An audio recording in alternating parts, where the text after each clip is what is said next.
மக்களே, எது சரியான உடற்பயிற்சி அப்படின்ற கேள்விக்கு வீரக்கலையில் உள்ள கற்பனை சண்டை பயிற்சி தான் சரியான பயிற்சின்னு சொன்னேன்.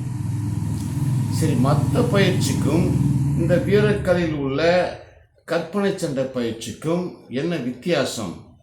அது செய்கிறத விட இந்த கற்பனை சண்டை பயிற்சி செய்தால் என்ன லாபம்னு ஒரு கேள்வி இருக்கு. அதை சொன்னாதான் இதோட அற்புதங்கள் உங்களுக்கு புரியும்.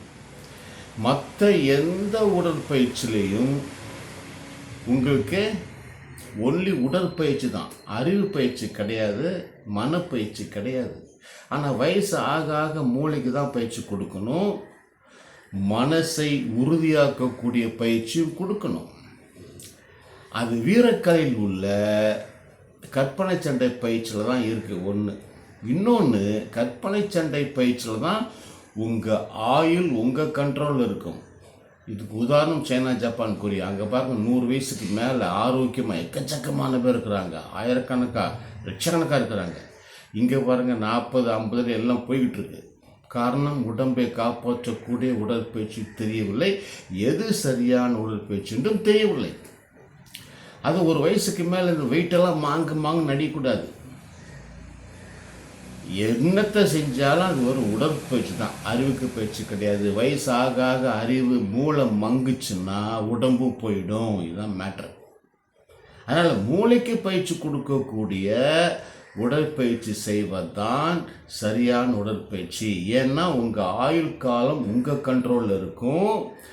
இந்த 60 to 70, 70 to 80, 80 to 90 இந்த எந்த வயசுலையும் மூளை சக்தி இழக்காது, சக்தியை அதிகரித்து கொண்டே இருக்கும். இது இந்த கற்பனை சண்டை பயிற்சியில் தான் இருக்குது, வேறு எந்த பயிற்சியிலையும் கிடையாது. உதாரணம் நான் நிறைய சொல்வேன். நம்ம கருணாநிதி ஐயா அவர்கள்லாம் யோகாவை மாங்குன்னு செஞ்சார். ஆனால் 80லேயே அவருக்கு மூளை கொஞ்சம் டல்லாயிடுச்சு. அது மாதிரி நிறைய பேர் இருக்கிறாங்க. விஜயகாந்த் சொல்லலாம், நிறைய பேர் இருக்கிறாங்க. இந்த 80க்கு மேலே, அந்த 60க்கு மேலே உங்கள் மூளை ஸ்ட்ராங்காக இருக்கணும்னா அதற்கு கற்பனை சண்டை பயிற்சி தான் சரியான பயிற்சி. ஏன்னா மூளைக்கு அது வேலை கொடுக்கும், மனசுக்கும் வேலை கொடுக்கும்.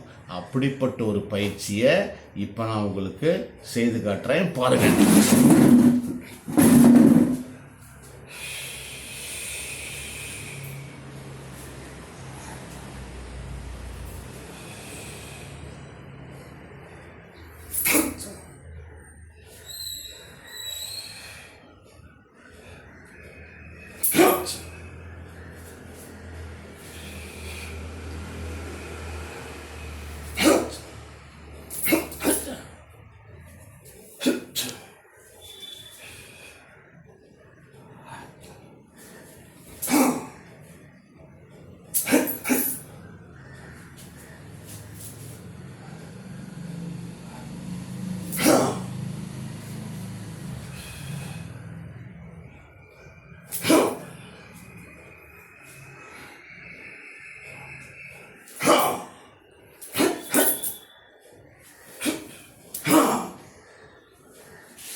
பார்த்தீங்களா?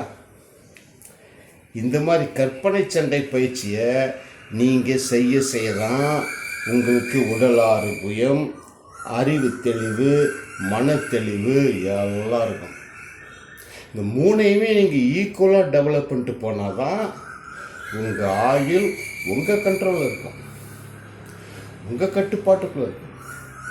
உங்கள் கைகால் உங்கள் கட்டுப்பாட்டுக்குள்ளே இருந்து ஆகணும். கைகாலை லூசுத்தனமாக வச்சுக்கிட்டு நீங்கள் என்ன உடற்பயிற்சி செய்தாலும் வேஸ்ட்டு. ஒரு வயசுக்கு மேலே அது நிற்காது. அதனால் சரியான உடற்பயிற்சி கற்பனை சண்டை பயிற்சி தான் அப்படின்னு சொல்லிட்டு இந்த எபிசோடை முடிக்கிறேன். அடுத்து சந்திக்கிறேன். வணக்கம்.